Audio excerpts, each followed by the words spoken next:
So I think this is really cool. Over the last couple of months, Reynor, who's gonna be our Protoss player in this series, whenever he plays in an offline StarCraft 2 tournament that he's going up against a Zerg, rather than playing Zerg versus Zerg, and I guess whenever the rules of the tournament do not prohibit him from switching to Protoss, he seems to prefer playing Protoss versus Zerg instead. Now what I've got for you today is a best of 3 series where... okay, he's trying to block his opponent's gold base first. Playing right here with the blue Zerg drones, we have none other than Solar. So right from the start, this is a very interesting interaction. Reynor rushing a probe across the map to block the gold base first right here from Solar. I have also seen Solar do this build quite a bit lately. I think he actually likes taking the gold base first here, more so than the good old natural as the very first expansion. So right from the start, pretty... well, I mean, it's not really going to matter all too much for Solar, but interesting little interaction right there in the first minute right here on Alcyone. Now, you'd imagine, right, that Reynor is not very good at playing Protoss. I mean, I'm not being a jerk here, it's just that the man is a Zerg. He won Gamers 8, one of the biggest tournaments of the year, just a couple of months ago. Well, I guess at this point it's like a half year ago, actually. Time seems to go by pretty quick. Anyways, he ended up winning Gamers 8, obviously he ended up winning the StarCraft 2 World Championships as well in the past. The man is one of the very best players in the world, but he's a Zerg, right? So when he brought out his Protoss at Home Story Cup in early December, he played a game against Serral on a map called Raduset Station. If you haven't seen that game yet, I'll go ahead and post a link to it down below in the description of this video. It's honestly one of my favorite games of 2023. And honestly, it may be one of the very best games of Protoss I've ever seen, period. It turns out that Reynor's playstyle with Protoss is very Zergy, in the sense that he makes a lot of workers, he tends to go up to like 80, 90, sometimes even, well, close to triple digits worth of probes. He goes mass upgrades, and he just...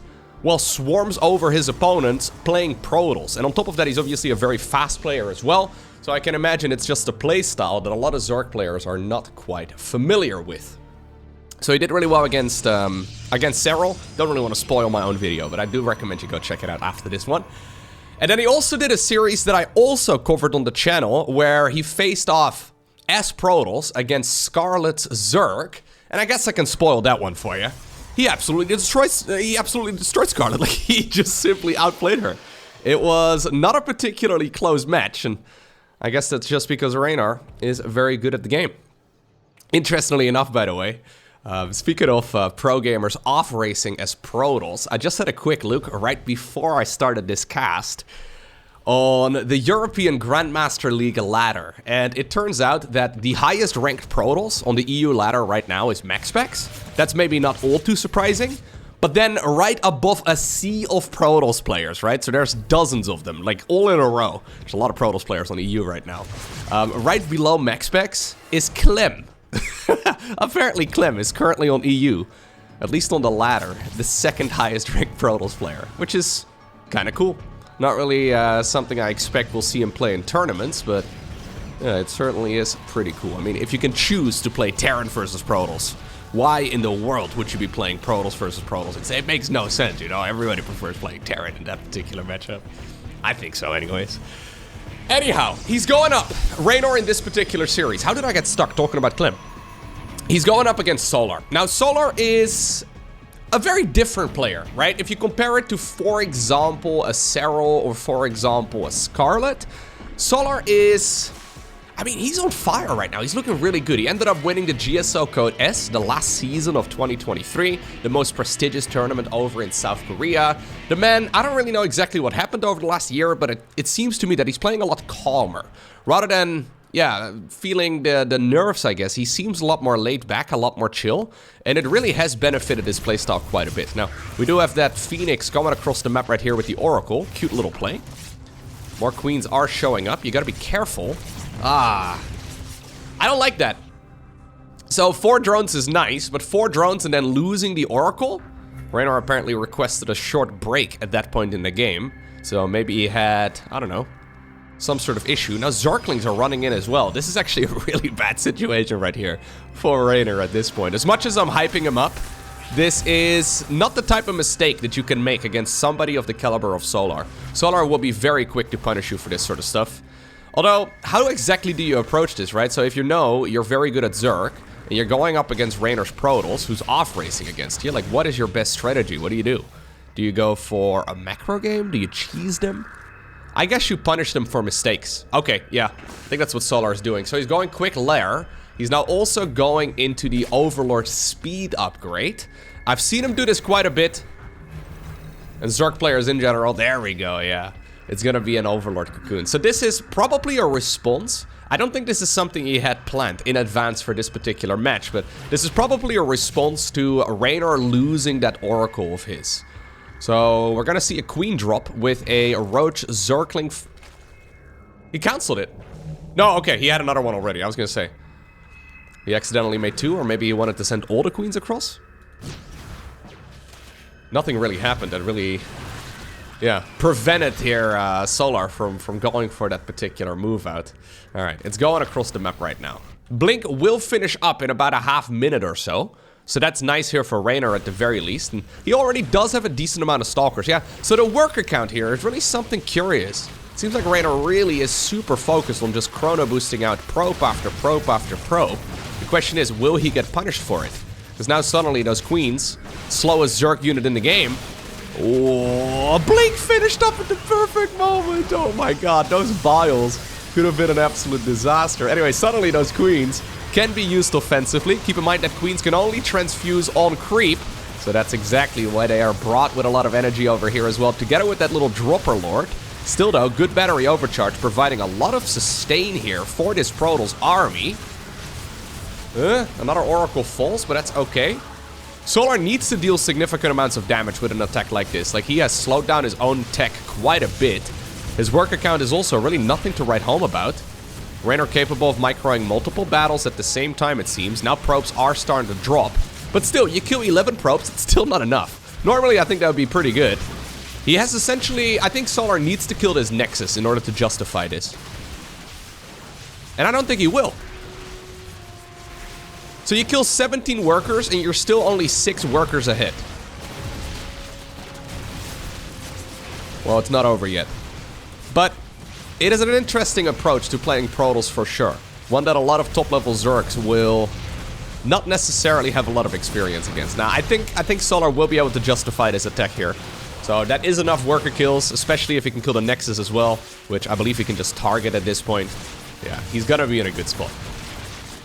Alright. Lovely attack right here by Solar. It's a costly one. Baling Nest over here on the back of this. We're gonna go for an additional Gas Geyser as well. Roachling Bane, certainly not a bad choice whatsoever here. Yeah, +1 melee here on the back of this too. I quite like that. So you're effectively forcing the Zerg into what seems to be a 2-base, or the Protoss. I see Reynor at the bottom of the screen. You're forcing the Protoss here to go for a 2-base all-in. Ooh. Alright, that Stalker just barely manages to blink in the right spot. Although it seems like Reynor may also be predicting that though, so he decides to go for a Robo Bay. So he's obviously thinking here, what is the Zerg thinking at this point? +1 melee makes a lot of sense, Baling Nest makes a lot of sense as well. What is good against +1 melee and a Baling Nest? Well, I guess a Robo Bay. So yeah, a Colossus transition here, not a bad idea. Disruptors also, not necessarily a bad choice. Alright. Still though, this is an absolute uphill battle right here for the Protoss. Solar is certainly in a phenomenal position here. Gold base coming up as well. So that's one way to come back. Interesting approach here from Reynor. I think most Protoss players would have gone and committed to the 2-base all-in. But Reynor instead decides to rush out the golden minerals here. And he's going straight into Colossi. He's taking a chance here. He knows very well that this is likely not going to work out, but if Solar doesn't see this, or he gives him a little bit too much time, life's gonna be pretty good. I think the problem is though that Solar, yeah, now he sees it for sure. He knows exactly what he's playing against. Okay, Oracle here trying to get some work done on the other side of the map. But it's the brother of the Oracle, man, that caused all of this drama in the first place. Imagine if there would have been one additional Oracle at home for the base defense. It's a small unit, man, but it puts in a lot of additional work. Yeah, maybe Reynor can stabilize here, but the problem is he's not going to win the war. All we're really having over here is just more casualties, dude. Reynor trying his very best to get this Zerg player off his back. Solar, upon seeing the Robo Bay, decided to just go Mass Eroge a Ravager. +1 melee upgrade or not. It's Solar who obtains the victory in game number 1. Alrighty. Game number 2. We find ourselves on the map Hecate. I've decided to fast forward through the first 2 minutes of the game, because nothing all too interesting happened. Reynor decided to send the probe straight across the map, blocked his opponent's natural, but then Solar did the little drone dance where he's like, I'm gonna take the 3rd base, and then he came back and took the natural. One cute little move that Reynor did make, which we don't actually see all too often, is sent the probe on over here to this location. And it turns out you can actually see from the high ground whether or not Zerg decided to take this base over here. But then when he realized it wasn't taken and he sent the drone, or sorry, the probe back down over here, it turned out that the drone had returned and made the natural expansion there, regardless. Now, I do really feel like Solar has made improvements over the last year. I've been thinking about as to why that is. So historically, and I don't mean this in a bad way whatsoever, but I know it's gonna sound kind of rude, Solar would usually choke. When it comes to like premier tournaments in particular, he would consistently make it to like the top 8, but he would rarely win. Like he has won a bunch of tournaments historically, but he would usually make it to the top 8 and then not really move on any further than that. So in my mind, I guess that's mostly the nerfs coming into play, which is very understandable. That seems to be something that you either can control or you just can't. Like practice goes a long way, but I don't know. Players like, for example, Serral don't seem to be bothered by nerfs at all. Serral, as a matter of fact, seems to power up the later he goes into an event. Maybe that's because everybody else gets nervous and, plays a little bit worse overall. But it's an interesting thing. It seems like Solar has done a better job over the last year, at the very least, controlling his emotions in those events and in those situations. To the point where he ended up winning, well, the biggest premier tournament over in South Korea just back in November. I know that Solar, maybe a year or two ago at this point, got married. Maybe that has something to do with it. I'm not exactly sure, but that could certainly have at least an effect on his mental state, right? And maybe it just makes life a little bit more comfortable overall. Anyhow, he certainly has been impressing me. A lot of Zerglings available at this stage in the game. Yeah, it's a Phoenix first into an Oracle. It should be a second Oracle on the back of this too. Okay, second Oracle is indeed going to be available. There's Adepts waiting at the 3rd. I like this start here for Reynor a whole lot better. So in the previous game, I'll give him the benefit of the doubt because he paused the game right after he lost that first Oracle. So maybe there was like a lag spike or, I don't know, some sort of hardware issue or something along those lines. That happens. Reynor sometimes adjusts his settings, seemingly quite randomly. So this, I've seen him do this at many StarCraft 2 tournaments. He goes into the options, then he goes to mouse and keyboard, and he adjusts this slider. So some days he's like, no, I want to have my mouse sensitivity slightly higher. He like adjusts the mouse sensitivity on a daily basis. I don't know why. That seems like a horrible idea. But some days he's like, no, I want my mouse to move a little bit quicker. No. Today, I'm feeling like a slower mouse is what I prefer. That seems to be, I don't know, it's clearly working for him, but that seems to be one of the worst things you can do. There's got to be at least one person who's inspired by that and who gave it a try, and yeah, I guess it maybe tunnels your focus a little bit, right? Because you have to pay very close attention to your mouse cursor. And maybe it allows you to focus on the game overall a bit easier then as well.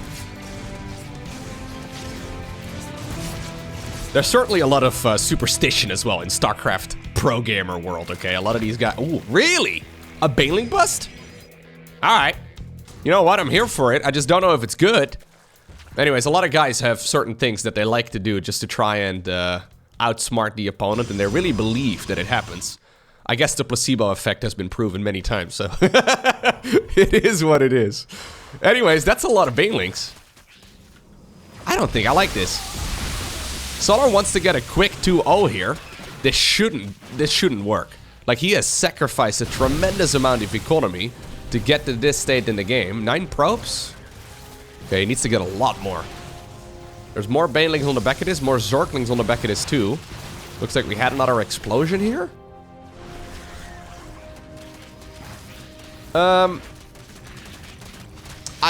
No. This shouldn't work. Like, unless there's a lot more damage done here by Solar. I mean, Reynor has been losing a little more than I think he's comfortable with. But the problem is that, like, on the back of this, there's not really that much available here for the Zerg player, right? His economy is not that great. He's got a 4th hatchery coming up right now. I mean, yeah, he's not in a bad spot, don't get me wrong. But he certainly was very committed there. And that was an awful lot of Zerglings and Banelings here. I mean, it shows only 1 lost Baneling because the other ones died. So they weren't technically lost, I guess. The units lost tab always is a bit confusing as far as that goes. But the resource count is certainly telling us a pretty good story. That was actually not that awful for Reynor. Now, why I do quite like it, though, I'm a little conflicted about it, but I do kind of like it here for Solar, because this is one of those scenarios right now for Reynor where he is going to have to freestyle a bit, right? Like, this is a... So at the very least, there's a very good chance that this is unexplored territory for Reynor's Protoss, where he hasn't really been Baneling busted, and even though he came out sort of okay there, now he has to play catch-up, and he has to, yeah, figure out what the best order of structures is, right? And how he's going to macro his way out of this situation. Do you go for an attack right now? Do you just go for your Blink Stalker push and call it a day? Do you wait until your +1 upgrade is done? Do you like, what do you do? Right? So there is certainly a best go-to approach, but usually those best go-to approaches are only figured out by losing to strategies repeatedly, and then, well, looking at your replays and thinking, huh, what should I have done differently here instead? And then the next time you face off against, in this particular instance, a Baneling bust, you make those adjustments, maybe it doesn't work again. You check out the replay, you make adjustments, and then over time, right, after thousands of games, you get a really good set of baseline knowledge. Yeah, Solar's just gonna rinse and repeat. I don't think it's that great overall. Reynor actually has vision of it. Does he notice it, though? Because there's a lot of movement currently going on the minimap as well. There's no way he doesn't see it. Yeah, no, Stalkers are coming over here on the right side of the map. Getting these Banelings for free would be massive. Revelation has been used right here on these Lings and Roaches. Banelings are coming up as well on the left side of the map. Okay, these Stalkers, they're gonna try and just poke as many of these Banelings to death. Okay, that's not going to happen, but neither is this 4th Nexus. So those Banelings creating a very large distraction, and suddenly, man, Solar has exploded in the supply count. There's a big Stasis Ward over here. Ooh, yeah. Stasis Ward there, lovely work. Solar not quite anticipating that one being set up. Kind of looks like these Oracles of Infinite Energy, man. These guys have been flying around the map, getting a bunch of Zergling kills, killing a bunch of Banes. Not bad whatsoever. Can we get the Colossus over here too to roast some barbecued Lings? Alright.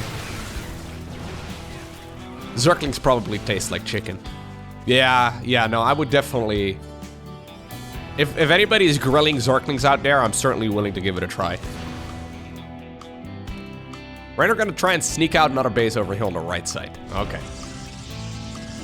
So... Solar is essentially just going for this mass of units, right? This is also not that great, though. Zerglings? Okay, do manage to sneak in. Yeah, but that's a Colossus and a Photon Cannon and a big Warp in. It would be hard for those Lings to come out again. A couple drones over here. 5 drones, actually, in total. Also go down on the other side of the map. Solar is going for quantity here, and, well, Reynor is going for quality. So he is just trying to get the big boy units going.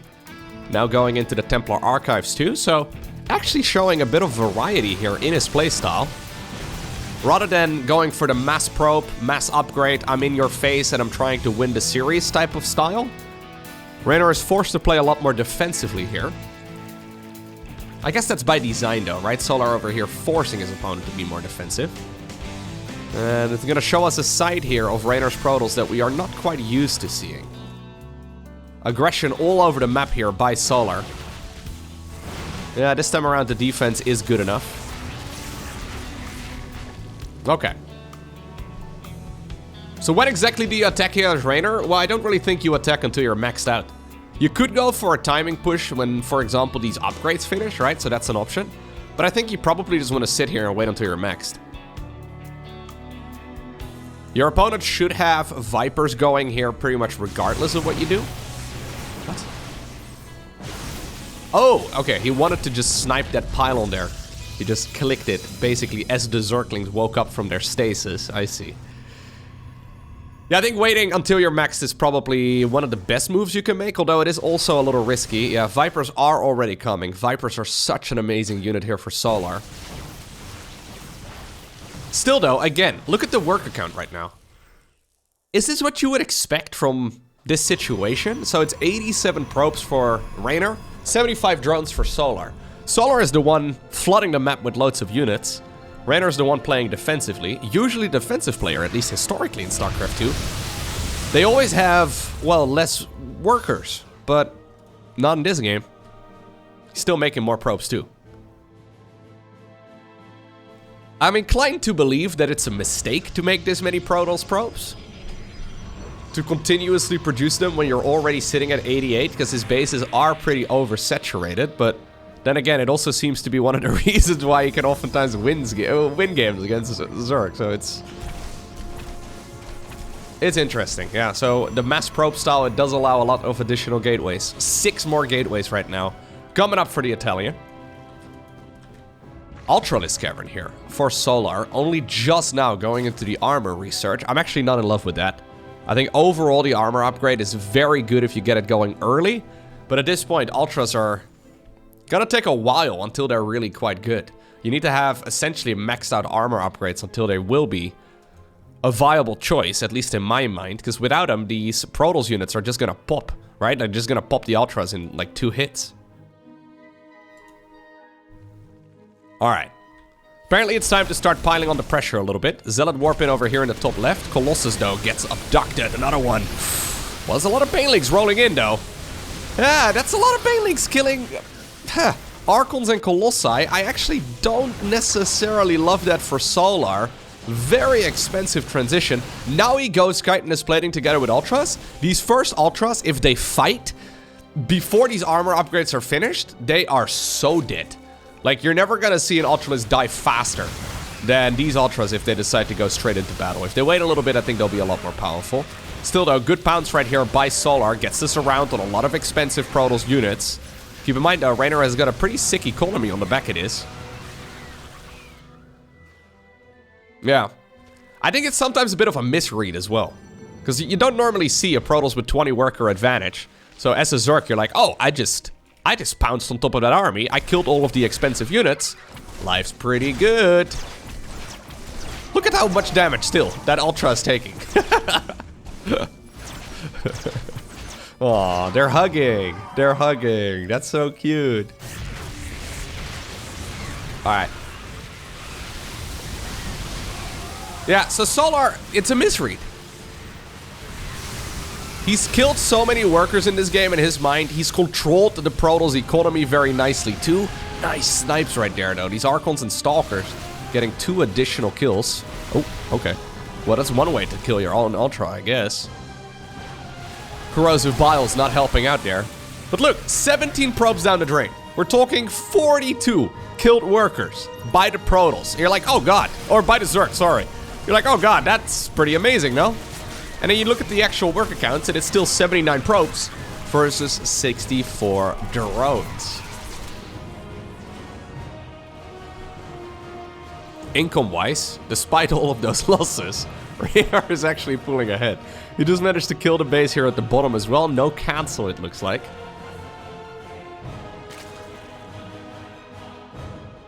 I think at this point, Solar must realize that something is wrong. But are we still at a point in the game where you actually want to drone up? I don't think so.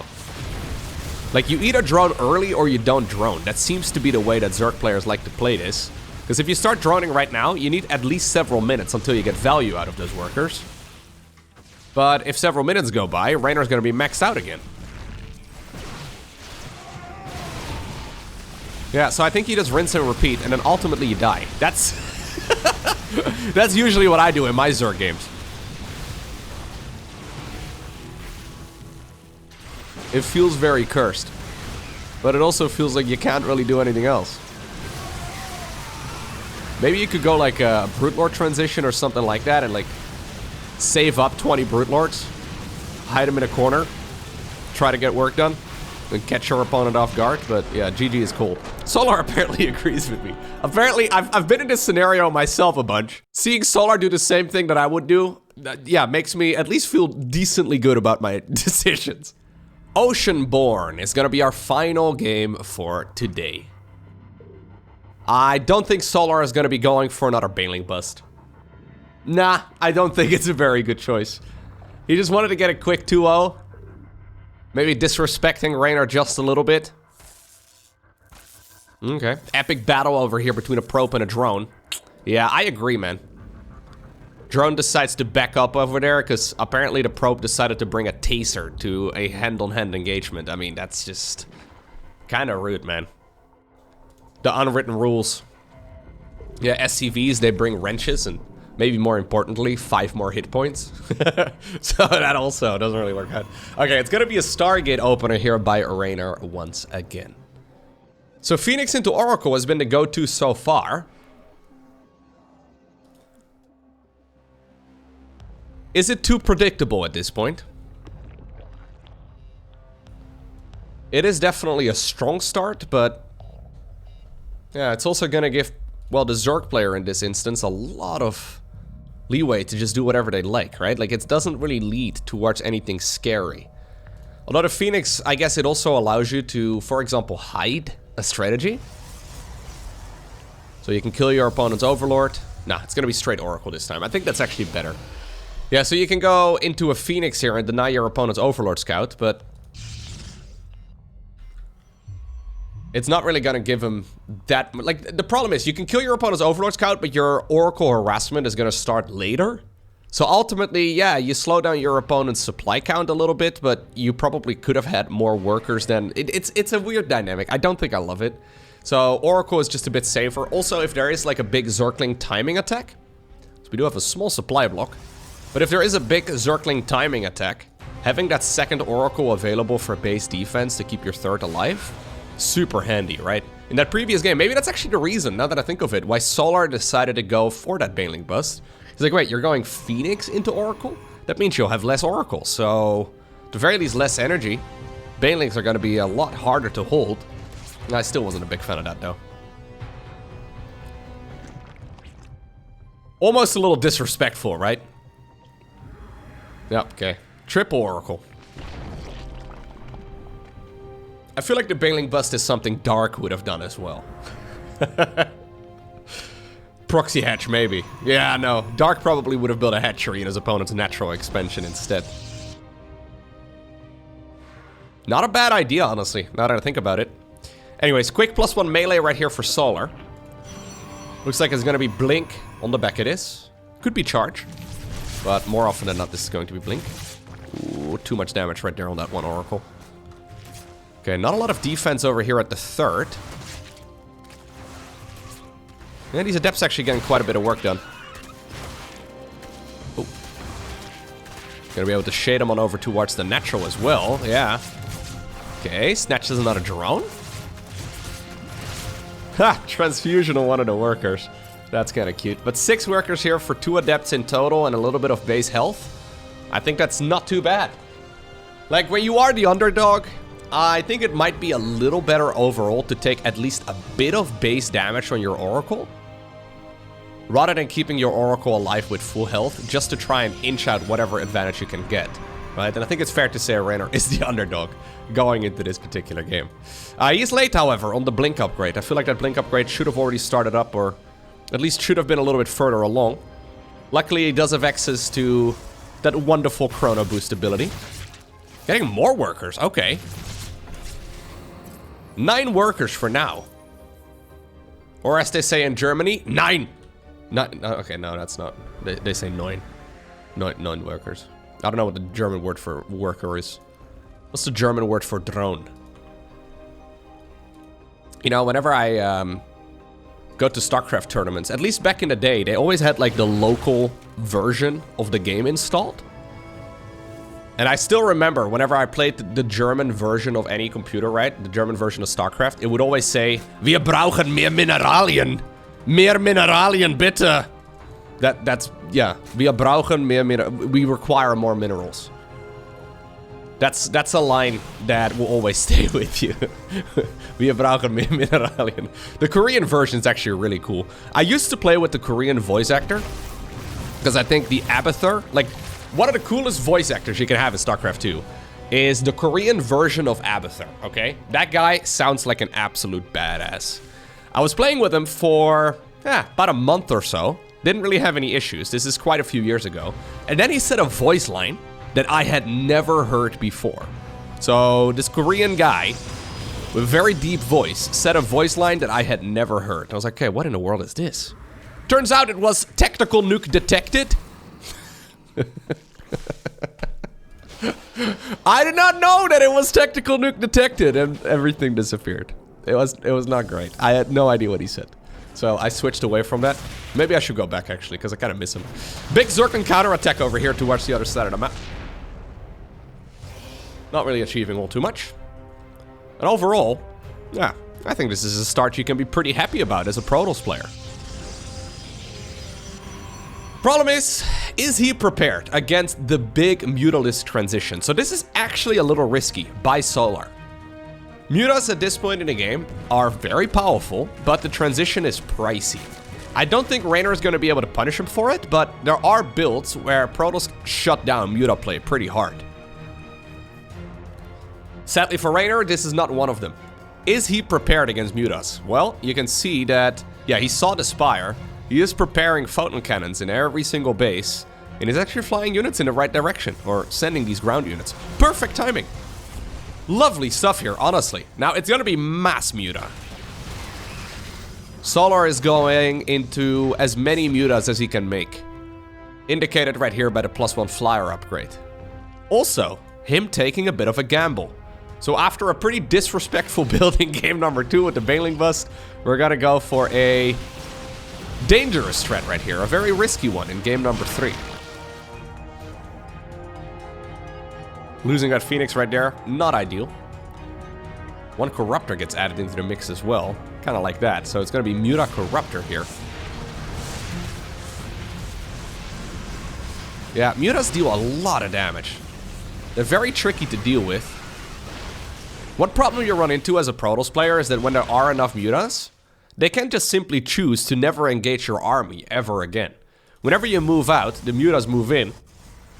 Whenever you move in, right, the Mutas move out. It's very tricky.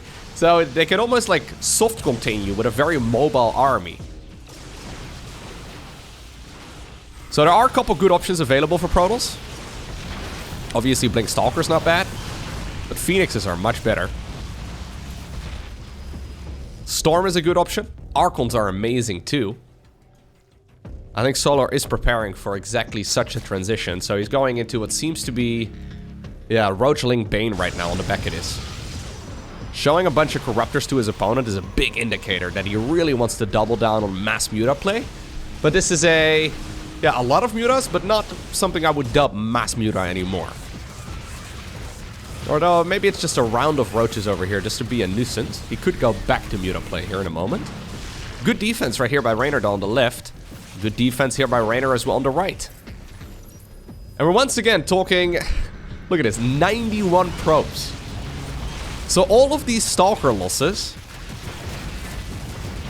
again, it feels like a bit of a misread, right? Like you look at this as a Zerg, you're like, oh, I killed so much stuff. It's amazing, but with this much economy, Reynor's easily going to be able to rebuild it. Although, again, he is going to oversaturate, I think, some of his bases. Yeah. So he really does need a 5th base here soon, but where in the world are you going to take it? Now suddenly, a lot of that Protoss army is caught on the left side of the map. The entirety of the Zerg Ball has decided to come together over here. Do we have a force field?